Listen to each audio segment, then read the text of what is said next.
Welcome in. Good afternoon. Good morning, wherever you may be. We appreciate you hopping on the Awesemo Odds channel for the Awesemo betting show. We still have not found out a name. We're going to need help, not just from the chat today for a new name of the show, but also, as we'll talk about it, we'll always end our program with the Lock It Up Most Confident Best Bets. We'll solicit every angle we can from the chat because we have Ben Rossi here, of course, who's going to be able to sift through and determine which is worthy of a play and which is not. Look, we're here to have fun. We're here to educate. We're here to inform, but we're also here to make some money on top of all of that. At JazzRazDFS on Twitter, at Shander Show for me. Tyler is in the house producing, so make sure you say hi to him on the chat. You should be subscribed. If not, we ask that you subscribe to the Awesemo Odds, the Awesemo Fantasy Football, and the Awesemo DFS channel. Hit us up now with a like, and then we'll tell you all about some great stuff you can do at BetMGM, who is powering this show with the odds. We're here, brother. I cannot wait to have this conversation with you over the next 30, 40 minutes to dive into your brain. We'll also touch on some college plays as well, because we cannot ignore the entire sport of football. Maybe no snooker or anything like that deep yet, but definitely some football. Definitely some football. Happy Friday, everybody. Listen, we got things started last night, and we're going to get into what went on in Thursday night football. Look ahead to Saturday, a lot of big games. And then, of course, we got to touch on Sunday. We'll be on Sunday morning, but we have some first thoughts, want to lock some things in. It's a great time of the year. You know, there's serious value out there. Talked about that yesterday, and we're going to talk about it today once again. So I think that we have two places to begin here, and I'll let you determine where. We can look at last night from a, hey, we nailed this standpoint, or we can look at last night we thought we nailed something pretty obvious that turned into an absolute shit show, and that was the total. Look, we nailed the Ezekiel Elliott thing up and down the board there, but the total, on the other hand, at 51.5, they didn't even need a fourth quarter to hit that. Yeah, like everything. I mean, there's ebbs and flows. It's early season NFL. The props, which we went into, I'm going to start with the very well. The props were great. Zeke was contained. He really never threatened the yardage. Antonio Brown was a focal point of the Bucs passing attack, as was Godwin. Both of them very, very active. Those were some of the things we talked about. Tony Pollard did his part, grabbed a couple of receptions. All of that was good. The game itself, not ideal. There was some high scoring opportunities, and the Bucs, although they did win the game, as most people thought, weren't close to covering, and they killed, depending on when you got it. Your teasers could have been in trouble. So that is something that was disappointing, but I was very happy to see Zeke be contained. That was my biggest exposure last night. You know, it every now and again, it matches up with who you're fading on a betting standpoint to who you would love to see fade in real life as a fan of a team. So that married perfectly from me last night. And look, I know that there are going to be constantly people bitching and moaning. And I bring this up just because of the nature of what we do here on the show and really on the Awesemo Odds channel, which is, if you want to spend time, not you, Ben, but I mean, people want to spend time going over a bad call on one game, then you either haven't been betting long enough to benefit from these bad calls, or it's just a matter of, you get bit in the ass every now and again. So all the focus on the offensive PI. Look, I had a live in-game total that got screwed over by that OPI, but made a lot of money this preseason because of bad calls or no calls. It's just the ebb and flow, as you mentioned, of officiating as well. It just sucks when you're on the wrong end of it. Oh, yeah. I mean, those all balance out. All you're trying to do with all this stuff is create value, beat the closing numbers, find props where the narratives fit. And that's what we did yesterday. In that regard, Ronald Jones, we talked about the high variance nature. And although it didn't work, it kind of showed. He fumbled and he was non-existent. I don't believe he got a single carry after that moment. And we talked about that, and we talked about the upside. So I was happy about that. I am excited to turn the page, though, and we've got some football tonight. We've got a 50 million games tomorrow, and then we've got a full Sunday slate of NFL to break down. So let's look at it from a standpoint of, some big news, injury. Clearly, whatever's going on in Baltimore in the backfield is not working. Your Giants are pretty much banged up to here to high water. So there's some things that are happening around the league here that are factoring in. And look, lines aren't closed yet. You still have 2 full days right now to get in before things continue to either move or solidify, if you will. look, take advantage first and foremost of what we're doing from a DFS standpoint here. Awesemo Plus, the NFL Express weekly pass is only $1 with our promo code DAK, D-A-K. You saw him last night. Dak is back by all means. Promo code DAK, and you'll receive our highest value NFL Express weekly pass ever for only $1. It does end after Monday. That's September 13th. So take advantage of that. Let's look at the Ravens running back situation first and foremost. This has moved a little bit. Earlier in the week, I did get them at 5. And I do see that the Raiders have dropped to 4.5. So I don't know how much the injury and losing Gus Bradley on top of J.K. Dobbins would influence a play on this game if you haven't made one already. If Gus Bradley was a loss, that'd be addition by subtraction. Did I say Gus Bradley or Gus Edwards? You said Gus Bradley, Gus Edwards. But yes, of course. Former Jacksonville great. Just like Zach Collins last week, you'll be saying Gus Bradley a couple of times. Tradition of the show. That's one of the things we're talking about here. You could create value immediately. Tough day for the Ravens, Peters, Edwards. They go down. I have a prop that I locked in because of that we're going to talk about in a little bit as well. You certainly could look to the Raiders, who I'm not the biggest fan of what the Raiders are doing, but you're absolutely going to steal some points there. That's really what we're going to see. I think the other things to monitor, it looks like Jamison Crowder is not going to play. We have to see what's up with Eckler. A lot of these, to be honest, are more fantasy relevant than moving the line per se. I mean, unless there's a major breaking story about a starting quarterback or a key component, I think these lines will hold pretty steady. I think the only thing that we could look at would also be props, and it's probably something that would just reinforce a fade of a player prop. I mean, I don't know how many people would be gung-ho going into playing a over Kenny Golladay prop on Sunday, or, to a lesser extent, maybe a Cortland Sutton prop, things along those lines. So guys that are coming off of injury or dealing through injury in week one that aren't fully out there and cleared in the sense of that there isn't a cloud of concern. For me, that's an immediate flag to just stay away, not even to fade, but just to stay away from that variance. That's something we talk about a lot across the network, that when you play a DFS slate, you don't have the luxury of saying, this one game, I really don't like it, I'm just going to remove it from the slate. Like, you're forced to examine it. You're forced to potentially have players. And if you fade that game and someone explodes, you pay the price. With betting, it's not like that. You can be selective. So if there are spots that you say, I'm kind of unsure about where this lands, you can pass. And that is absolutely one of the strongest elements you have to coming out successful. You don't have to take a position on everything. And in week one, I think you do have to pick your spots. So you're going to give us your biggest, the gut play, the one that you love the most across the board here on Sunday. But as we see already, some people are taking our advice and giving us some plays that they like. See, Blitz loves the Carolina money line, and my guy John Shelton in the house here, all over that Raiders +4. Now, +5, I really like. Down to 4. Hopefully you're getting a really solid return, but we'll take them all. We'll take your best, most confident plays that you have. We can throw them at Rasa, see what he likes after he digests it. And also your lock it up, which is pretty much, if you wanted to go a little bit off the board, something that we may not, which I doubt you'll find something that Rasa hasn't had eyes on, but something that we may not like or know or even have an idea about, then hit us up. We'll take it all, including a show name that will continue to kind of keep as a theme. But basically, we need the help from the chat. This is not just a two-person show here. Where to begin, my friend, on Sunday? You've been salivating. You've been waiting for this play for 2 days now on this show. Where to begin for you on Sunday? Yeah, so we got a couple of different directions that I want to go. But one I want to talk about right to get things started is actually a total. It's a game that no one's really paying attention to for obvious reasons. We got the Jaguars. We got the Texans. There's 45.5 out there, and I'm going under. One, I want to make sure I get 45.5 because 24-21 is a very common score. That half a point could come in handy.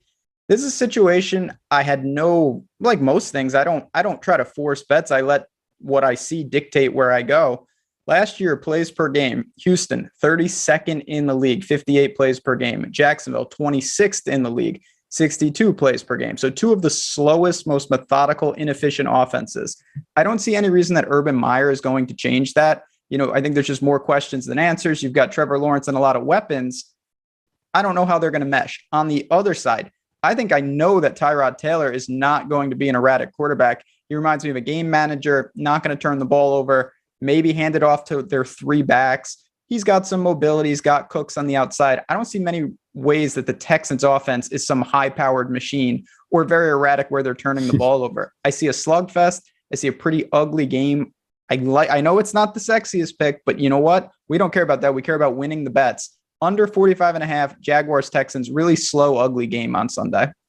I love it. I love it. Locally here on the TV show I do last night, that was the big play we were talking about. And I had to convince the producer of the show that we're about winning money more so than about leading off with Chiefs or Patriots or anything along those lines that sells, even our Eagles here in Philly. The one thing that I think, just to play on a theme that you bring up a lot about variance and the unknown and when to take advantage of that, there, if you look at the four main facets of this game, it's offense, defense for both teams.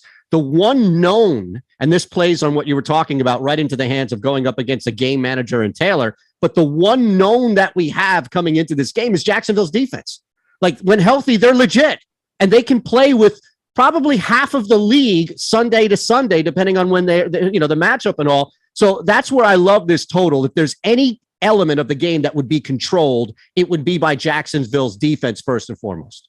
Yeah, and then as Chap brought up, friend of the show, Blitz, saying that Houston's defense isn't going to be atrocious. I don't think they will be either. And they're going against an offense that's got a lot of pieces, but we've never seen any of these guys play together. With Trevor Lawrence, he's already down ETN. He's got Robinson. He's got Shark. Marvin Jones comes over. I think ultimately this could be an effective unit.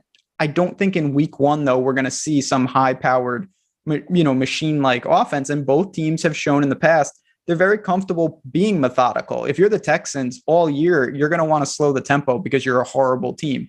Slowing the tempo ups the variance because there's just less plays. I think Tyrod Taylor's a perfect quarterback to do just that. So if they don't turn the ball over, both of these teams could be pretty underwhelming in that regard. And 45.5 is a really good number. I have a feeling by kickoff, that will be long gone. Yeah, it's amazing that it's at 45.5 still. You're right. Definitely jump on that now. That's the beauty of hitting that notification bell where you can pop in live with us and you can get Ben's advice, to a lesser extent, my advice on a Friday, and then jump all over that. Speaking of which, and we'll kind of go back and forth here with some game plays and then squeeze in a couple of player props. We'll look at the college game, our lock it up segment as well. And then I wanted to have Ben explain one game this week, whatever it may be, that he wants to stay as far away from as possible, because I think that will definitely help how we all approach betting as a whole for the game of football. If it's college, if it's the NFL, that's going to be Ben's choice. And I have no idea what it is. So hopefully it's not one that I've anchored 6 different plays in. And I'm thinking to myself, oh, shit. No, that could happen. Of course, it absolutely could. There's a couple of other games that I definitely want to hit on, and games that I like. The one game yes, we'll do that. Struggled with all week, though, is the Steelers and the Bills. I thought the spread would be a little lower, to be honest, that the Bills would maybe be 4.5, 5, and it's flirting around 7. I really respect. I'm a Josh Allen guy. They're at home. I'm just a little stunned. Pittsburgh still has a lot of weapons. They bring in Najee Harris. I like that defense. They're on the road. It's a tough spot. I don't think I want anything to do with that. They're a team I looked at in Survivor a little, and then ultimately I said, you know what? There are better spots. I think that one's going to be a pretty quick pass for me unless I see something different come Sunday. Let me throw one out and we'll keep it on track as far as the stuff that we like. It's another game that's not going to jump out on the sexy meter, at least for both teams involved. I think it's one of the easiest conclusions to reach, which is San Francisco is angry after what happened last year. They're healthy after what happened last year. Starting Garoppolo, clearly, and this is a team that should boat race the Detroit Lions up and down the field. There's no concern about that. And I think a lot of this, especially when you're returning guys that are coming back from injury, is to get out on a fast start. We've seen them have a whole preseason. We know the running backs can take full advantage of that matchup. Poor Swift up there on the field, of course. I don't know what's going off. There's nothing at all with the Detroit offense. I think the best opportunity to take advantage of this, if you're not going to be aggressive and push this line up to 9 and, get like a plus 110, 120 return, I think the best opportunity here, Ben, is to lay the 6.5 first half for San Francisco and get a return at plus 115 to know that there's no chance of a backdoor cover. This is about ending a football game in the first half with a really smart coach, as opposed to just hanging and letting a Detroit Lions team just linger for whatever reason. Yeah, I mean, you look at this right now, you got some options, first half, Niners laying 4, which fine number. 7, this was like many games. We've talked about this. You had months to marinate, and San Francisco opened and they were under a touchdown. Now they're taking some money. It's 7.5 for the game. I don't mind going to the first half there. They're just a team. I think we all expect them to run it down the Lions' throat. They've got Mostert. Trey Sermon is a guy that's going to be relevant in DFS. It looks like Jimmy G's a low variance quarterback. Niners seem like a very popular survivor pick. They seem like an easy parlay piece if you want to go that route. Really any exposure. I don't know how you back the Lions in this one. It's going to be a tough one. Not my favorite bet on the board, I'll be honest, but I definitely am on the Niners side if I had to take a stance. Yeah, look, you don't have to take it. I'll take the stance in this game for you. I'm not backing Dan Camp. The Lions have serious issues. I think people forget how good the Niners front was before they were decimated. Last year was a throwaway. And 2 years ago, this was a team that very nearly won the Super Bowl. Yeah, I love it. Now, a couple of more in the chat. Greg, SJ1, Seahawks, lock it up. We'll get to Seattle. We'll get to that game in a second. But I think it is, but I also think it's being overthought a little bit because of the line. Let's look at, though, at where you want to maneuver next as far as another one of these plays that you truly love. So, yeah, I mean, I'm going to go to one side on Sunday that I've looked to lock in. And this was, again, I had no intention of betting this. Didn't look at it really in the offseason, but man, the Giants are just really walking wounded at this point, to the point where I'm comfortable starting to lean to the Broncos. You have to see if this game is on the board right now. It's been on and off because there's a lot of guys questionable. You're going to find the Broncos -2.5 to -3. Obviously, you want to try to find -2.5. It's a simple fact. You've got Daniel Jones, who the pressure is on already. Saquon, he seems healthy, but it seems also apparent they're going to work him back in a logical, methodical way. Evan Ingram is hurt. Tony is hurt. Galladay is banged up. Shepard is okay, but there's just a lot of pieces that I worry about. And then you've got a Denver team that's a pretty solid defense. Teddy Bridgewater, he's not the best quarterback in the world. Cortland Sutton is back. Jerry Jeudy got meaningful reps all of last year. You've got Melvin Gordon in the backfield. You've got Fant. You've got Owusu. You've got just a lot of weapons on this team. Yep. So I look at it inside 3, not really the biggest Giants believer here, given that their personnel is just really lacking in this spot. 35-13-1. Win-loss is not a quarterback stat. Covering the spread might be. And it's just about Bridgewater not taking it. What's that? Teddy cover. Yeah, you always talk about Bridgewater. He does find a way to cover those numbers. Well, it's to your point about a guy that, and look, you're going to do, and we'll do a lot to talk about trends, to dispel the notion of trends being something that you rely upon and bet. But when you look at somebody who has dominated the spread on teams that have not dominated the field, I think that it speaks volumes to the lack of risks Bridgewater takes. Like, we've talked about this on the Fantasy Football Show on the Awesemo Fantasy Football channel with Lofty, where Bridgewater is a terrible DFS play or fantasy play, but he's an awesome play on the betting side because he doesn't take these risks. And even if they're up big, you know that there isn't going to be this Jameis Winston try and win the game, even though the game's already won. No doubt. And listen, you don't even have to take it to Jameis. You could take it to the same team. Drew Lock is just a wild man. He's going to single-handedly win some games for you, and he's going to single-handedly lose some games. Bridgewater's not going to really do that. I think he's just going to be a very solid. He'll set the table for these guys and give them opportunities to succeed. And Daniel Jones right now, I think, is under tremendous pressure, and a lot of his key weapons are either going to be limited or just not there. And that's a big problem in this first game. So those were two that stood out to me. You mentioned San Francisco. Do you have any other sides that you kind of allude to that you feel comfortable with? Yeah, there are two. I'm going to give you one and then end on a quick one because I'm more throwing it back on you to kind of examine where the value is lost, but not lost enough to place a wager. So let me look at the middle one first. Look, the Atlanta Falcons -3.5 first quarter against a team that is so young and so new that had no preseason. I like that at +175, near 2-1 on a return, where all I really need is a 7-3, a 10-6, a 4-point victory in the first quarter for a veteran quarterback with a lot of weapons that didn't need as much of a preseason as Jalen Hurts did. So that's the one that I really like as far as taking advantage. Look, people say you don't bet your own team. Always bet your own team. Nobody knows your own team better than you. Eagles are going to need a lot of time in this game to get started and ramped up. Where I think you can gain some good value on a return, Ben, would be laying the 3.5 in the first quarter against Philadelphia, especially at +175. You come out with this is why I like doing the show with you. You come out with stuff that I don't even, first quarter, alternate lines, 3.5, Matty Ice at I home. pushed it. Okay. Yes. Okay. Yes. I bought the hook because of the 4-point swing that we see in scoring. And look, I could see a field goal. I could see a 10-6 first quarter easily. That's it. That Atlanta wins. Okay. So I'm looking at that more so. No, listen, Atlanta's a team that I know, and you can do this. This is one of the things that I really want to do on this channel. You can incorporate DFS and even seasonal. It all syncs. And I really like the Falcons in DFS. I think Russell Gage is primed for a big day. They've got Pitts. They've got Ridley. Mike Davis is an underrated player. They're at home. All these things can factor in. Now, it doesn't just equate to them winning the first quarter by 3.5, but if you think they can start fast, there's a million ways to structure these bets. So the Falcons are a team that I still think, I'm not going to say they're competing in the South because I think that's a stretch, but they do have some positive things on offense. Defense, I don't know. I mean, I know it's your account. I don't know what we get from Jalen Hurts in this offense for the Eagles. I have no idea. Nothing would surprise me. No, not at all. And they could score a lot of points. I just think the Falcons are going to score too. Look, the Falcons don't mind a shootout. I can't imagine Nick Sirianni, the Eagles head coach, first-year head coach, wants Jalen Hurts, who took 10 snaps in the preseason, to throw the ball 50 times.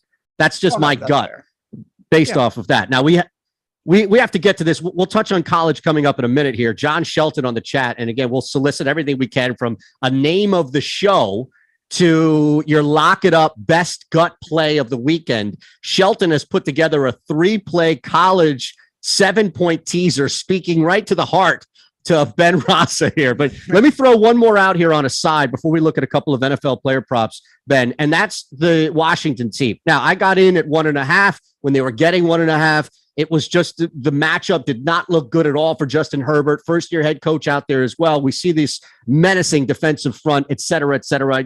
It's clearly an obvious one for me. But the line has moved through 0, which really doesn't happen much unless somebody big goes down, right? So it's now at -1.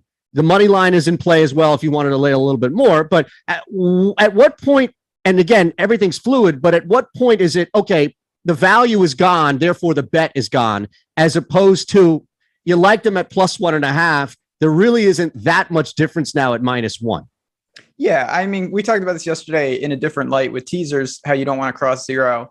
Crossing 0 when you miss it is not a huge deal, to be honest. You're not crossing a major key number. Games don't usually land on 0 because there's just not a lot of ties. It's not ideal. You always want points because take last night, you think, it doesn't matter. It matters. You could have used the money line, and obviously the 2 points made a big difference. So you'd want to get it. It's a tough game. Chase Young is, I think firmly in the conversation for defensive player of the year. He's going to be a factor for many years to come. We're going to see, Justin Herbert's a guy we saw the talent. We see the weapons, Keenan Allen and whatnot. I want to see what's up with Eckler a little bit, but it's not the easiest spot in the world. I'm going to take the same approach. I'm with you, but I didn't bet it. I'll be honest. I like the Niners. If I had to pick a side here, I would lean to Washington at home. Didn't bet it just yet. Not sure it's going to make my card, but I am not against you either. So I'll be rooting for you. That's for sure. Those are victories here because for the people who are new that didn't hit the notification bell, that maybe aren't subscribed to our Awesemo Odds or Awesemo Fantasy Football or Awesemo DFS channel, what are you doing? Hit us up with a thumbs up right away. Rasa will not only tell me I'm an idiot, but he'll cut me off and be like, whoa, whoa, whoa, whoa, whoa. It's like you did with Kansas. Yeah, that's right. If you're bringing up those type of shenanigans, no, this is a very reasonable, like I said, I also lean to Washington. The thing I like is I think you have some time. It's not going to go north of 3. So maybe I'm just going to wait a little bit. We'll see what happens Sunday morning. I'm in no rush. Now, a team like Denver, if you want to bet that, the time is now, because 2.5 is quickly going away. If it goes to 3.5 and crosses 3, you've lost some serious value there, and then it might be a pass. What's your favorite player prop? I've got one. I whittled it down because I'm going to save the other one for the fantasy football show that's coming up in 35 minutes on our Awesemo Fantasy Football channel. But what's your player prop of the week for the NFL? So there will be plenty more. We will be on Sunday. Sunday's just going to be nonstop action, and you and me will be discussing. But there is one that I locked in, and some of the value may be gone. But you talked about you went and you saw the Raiders, and they dropped, and you grabbed some value. I grabbed Lamar rushing props. I think he is going to be extremely busy. It was at 69.5. It's a simple fact. Yes, they will find backs to replace him. But if this game stays close and it's more competitive, I think Lamar ultimately will say, you know what? I will take control of the backfield. I wouldn't be stunned to see him have double-digit carries. And we know it only takes a couple of runs with him to really get loose that he shatters this rushing prop. I think he's very live for a 100-yard bonus if you want to talk about the DFS side of things. That's awesome. And look, I love that play, especially because of how new Latavius Murray, you're bumping up, right? Yeah, that's what I'm saying. Like, look, it's still there. Yeah, minus 120 to me. This is a really good spot. This is easy. Because these guys are going to come in, but they're clearly not ultimately familiar with what Baltimore wants to run. And Lamar, I think he was live to eclipse this with Gus Edwards in the backfield. So now you take that away. This is a spot where, I mean, look at his passing yards, 202.5, 69.5 in the rushing. I think he's much more keen to just say, you know what, I'm going to pull this and take it myself on a lot of these read options and things like that. If the volume's there with a guy like Lamar, it's hard to imagine he doesn't push over 70 or more rushing yards here.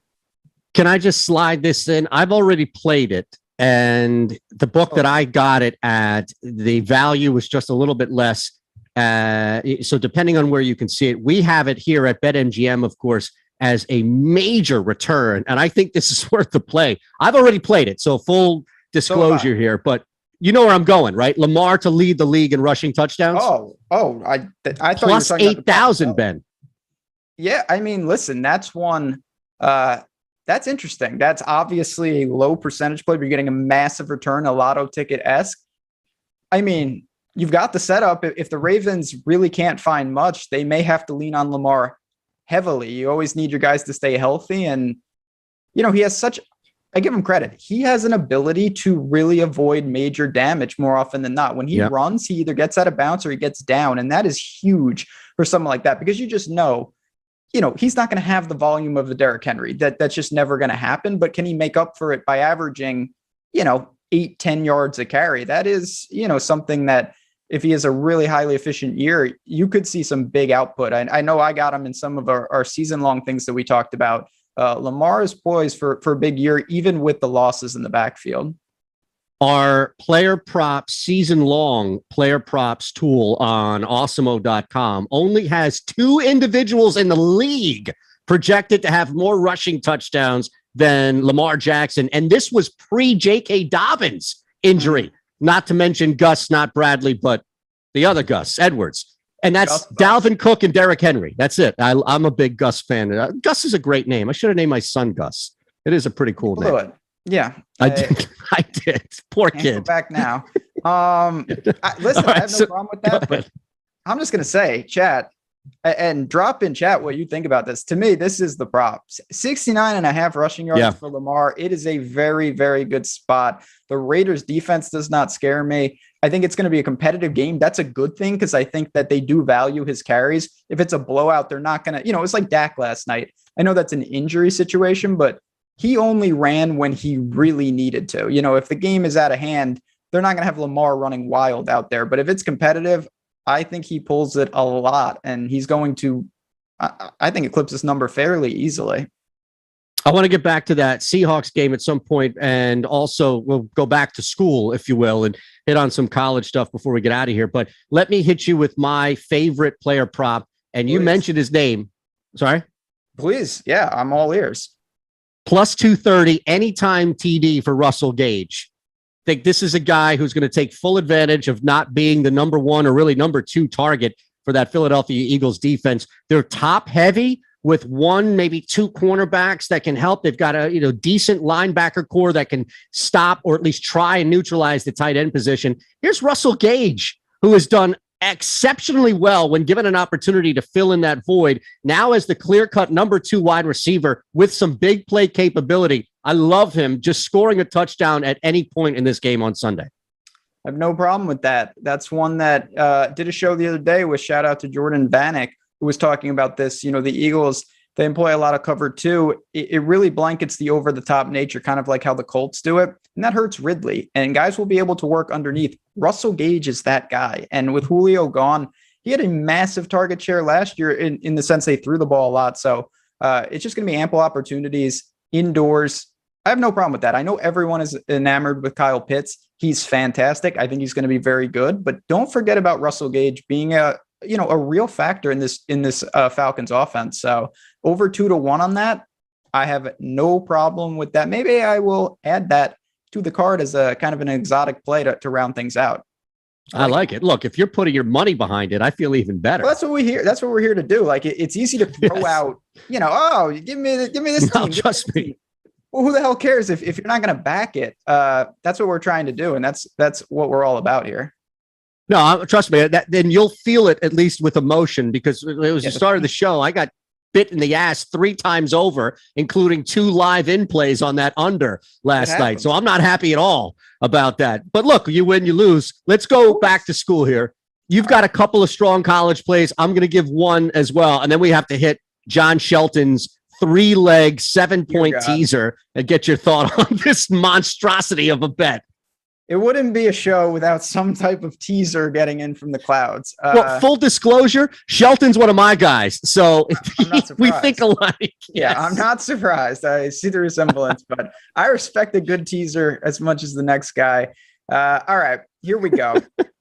Kentucky. That's my first bet, my favorite bet. Love them. Wildcats. They are going to, I'm not going to say they're going to roll Missouri, but 5-point favorite at home, total of 56.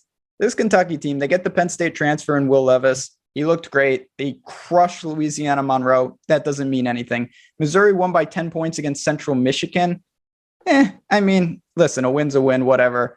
I just look at this Missouri team. They've got a signal caller that's more of kind of a game manager than a dynamic. They take a step back in the backfield. The offensive line is okay. Defensively, they're fine. Kentucky's got dudes. That offensive line still has multiple all-conference players.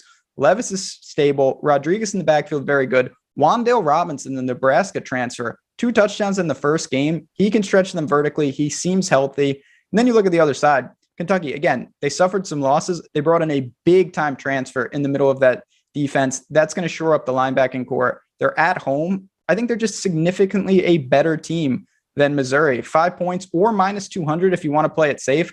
There's many parlay pieces out there. You could put them with the Niners. You're going to get that above plus money. I think Kentucky wins pretty handily at home this week to get my card started. 5 points, especially after the way in which they covered that game last week in the fourth quarter against Louisiana Monroe, where they could have just laid down on the ball. Instead, they push it down the field. That's a team that wants to score points. I absolutely love that. All right, what's your second one? And then I'll round out with mine. All right. So I gave a couple picks yesterday. I'm going to go to the big game, though, because you know what? We're giving some good picks, but this one's going to be on your TV screen.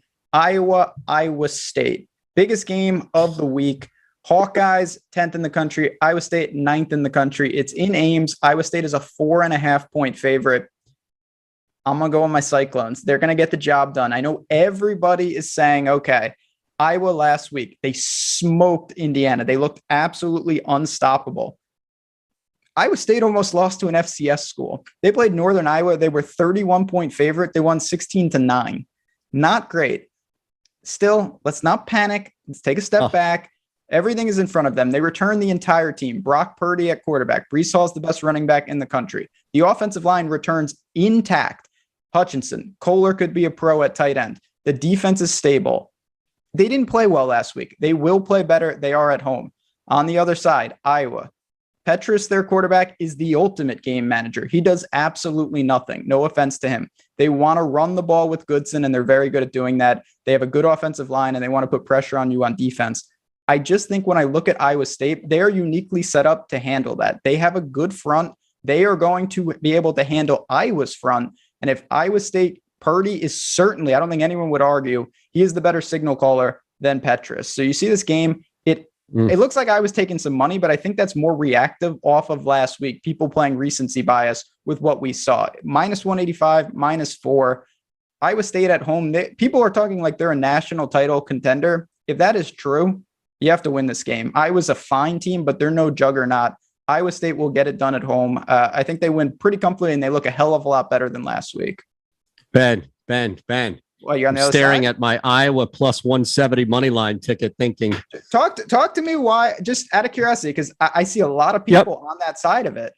I think it wasn't so much reactionary from last week as I kind of tweaked your analysis and thought that I think Iowa has the best defense, or week to week the best defense in the game in college football right now. And it's really a battle of running backs. It's a running back who represents the best, arguably, in the country. I agree with you. And the Big 12, clearly, versus the Big 10 best back and probably number 2 or 3 in the country week to week. So I feel like the game plan, the game script is going to be there. Where is the turnover going to come? Where is the pressure going to come? And I deferred more to Petrus not making a mistake than Brock Purdy taking a risk and making that mistake. It's a small little variable that I'm playing on, but I also look at it and think there's really no home field advantage for a team that's playing in state as well that I think would make a factor if I was on the road in another area, Minnesota or Ohio for that matter. Again, I think your analysis, and that's why I started with Ben, because your analysis had me double thinking the play, but I'm locked in, so I got to roll with it. Got to roll with it. Listen, I think that's more than reasonable. You'll see there'll be a lot of red in that stadium. They're not going to be letting no Hawkeyes in there. Get them out of there. It's going to be loud. It's going to be intense. I agree. So this is one of the things you can do too. If you're on the fence, Eitan's on Iowa, I'm on Iowa State. Good live betting opportunity, because I think we would both agree that Petrus is much more suited to game manage. If they fall behind, I do not think that Iowa is even remotely suited to start passing the ball and coming back. So if Iowa State has success early, I think that's a good live betting opportunity. If you see Iowa, early, not even if they're winning, but you see, okay, they're in this game, maybe you go to that other side if that's where you were leaning. Because I think that Brock Purdy is much more built to come back, whereas Petrus is much more suited to not screw the game up if they are winning. That's the one-dimensional factor that I lean to Iowa State because of that. Beautiful point there. And something we'll continue to hit on throughout these shows on the Awesemo Odds channel is when to take advantage ahead of time, of course, of the live bet element. And you laid that out perfectly. You see in the back here as Tyler's doing a fantastic job as we talk about where our odds are coming from, and that's BetMGM. So we want to make sure that you take full advantage of what we're offering here. You can get a risk-free bet up to $1,000. Sign up, use our promo code Awesemo. Make a deposit, place your first wager. If it loses, then you'll receive that amount on site credit, which is easy. You get that back and you can make some more money here. But that $1,000 risk-free bet, ooh, I smell an idea here. All right, coming up in just a minute, maybe before we get out of here. We'll come back to this. I don't know. I'm going to let it marinate in my brain for a second before I throw it out to you live. But just take advantage out there if you haven't already, across the board, wherever you are in a state that's legal, and use our promo code Awesemo. All right, this is short. This is sweet. Georgia State got their ass beat in last week by Army, but UNC suffered the most humiliating loss of week 1 when it comes to especially a ranked team.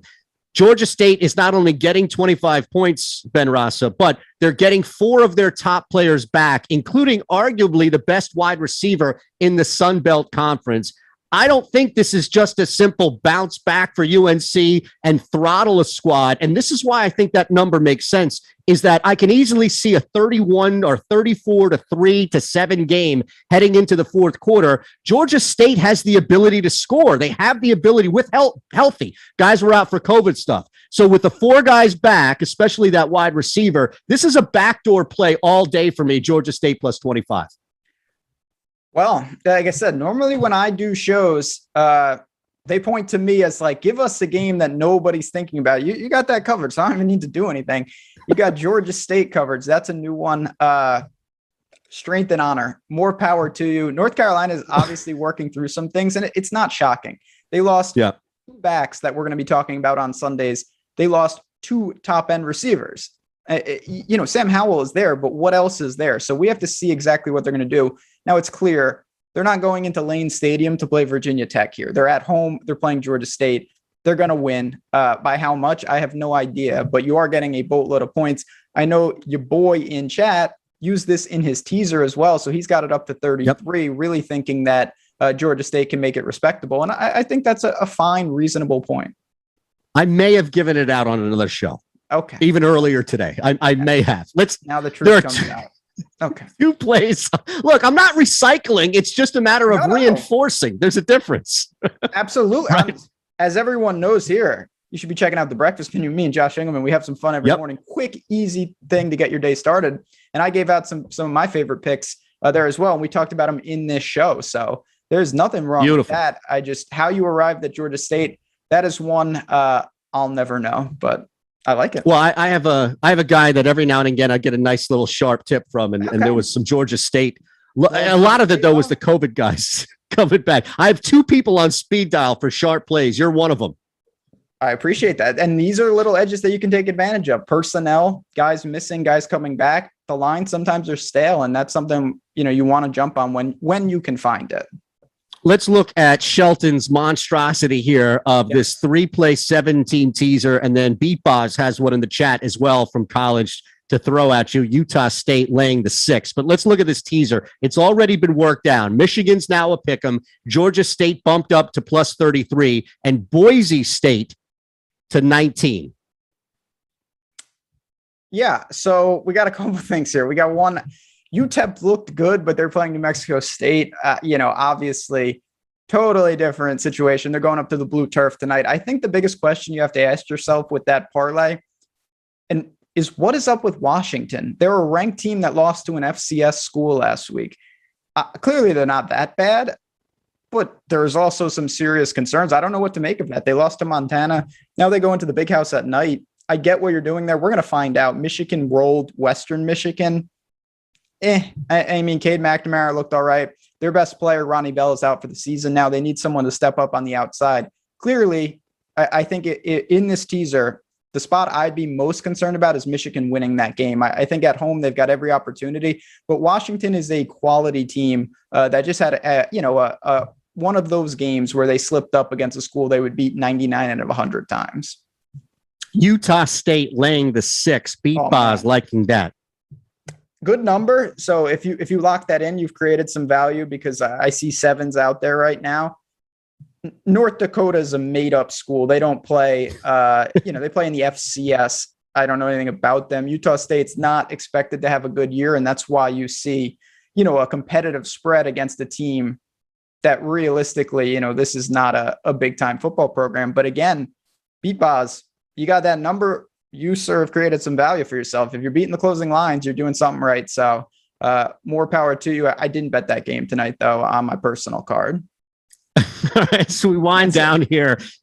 Nothing wrong with that. At least you got a nice little reaction from Ben there, Beatboz, and it sounds like it's a strong play from value. So as we wind down here, we'll hit a lock it up of the night, of the week, of the weekend, depending on what it may be. Take advantage, of course, of our free content on site, the MLB player projections today and NFL week 1 projections. You're going to need that across the board. You mentioned your stay away earlier, and that's the Buffalo-Pittsburgh game, right? You want no part of that game, and I don't think that's going to change leading up to kick, right?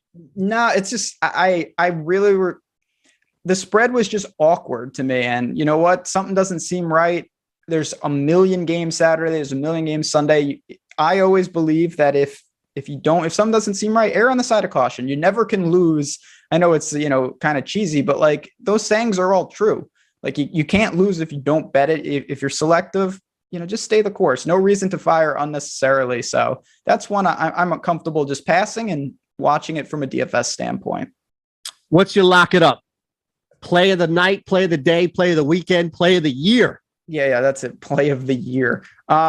No, I'm gonna just reiterate kind of what we were talking about. I really do believe that this Kentucky Wildcats team is poised for a big year. I do. And one of the things we talk about on the show, Tom, there are points in a season where you know that depending on what happens with this specific game, the value long term is going to be erased. Kentucky is a team right now. If you think they're for real, you have to bet this game, because if they crush Missouri, the lines going forward are going to have that baked in. That information is not yet into the spread because we don't know.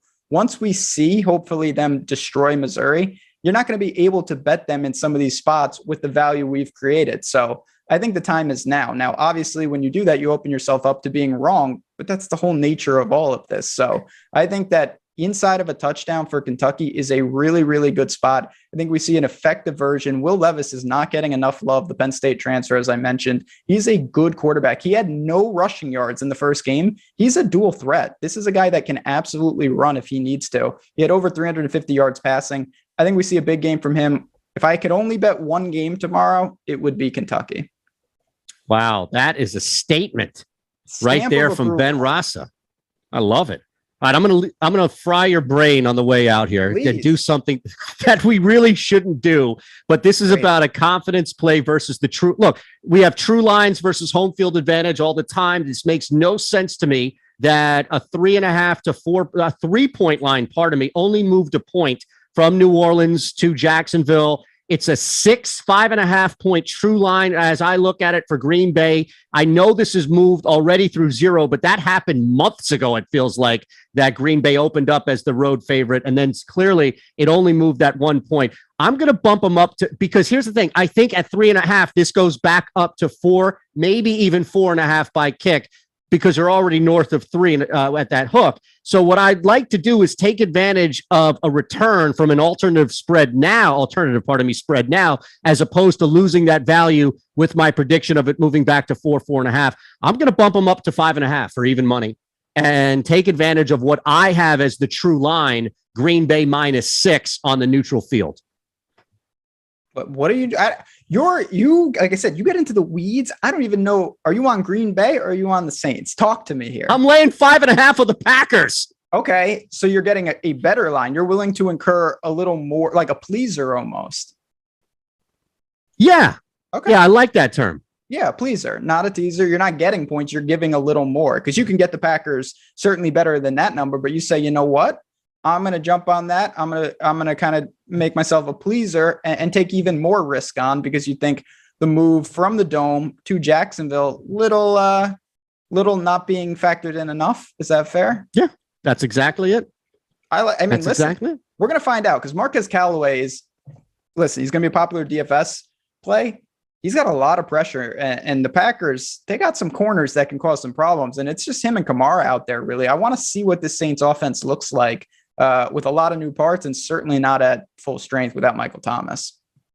At JazzRazDFS on Twitter, at Shander Show for me. Thanks to Tyler for producing. Thanks to BetMGM for powering this show with odds. And thanks to you out there. We only ask in return that you hit us up with a like. Make sure you are subscribed to the Awesemo Odds channel. From the breakfast menu to the Awesemo. We got to figure out another name here too as well. So we'll continue to solicit names on that, but really we wanted picks, and we got a bunch of picks out there from the chat. So we thank you all for that. We're back Sunday morning, 8 a.m. Eastern, with a jam-packed hour of everything that we could possibly fit on an NFL Sunday.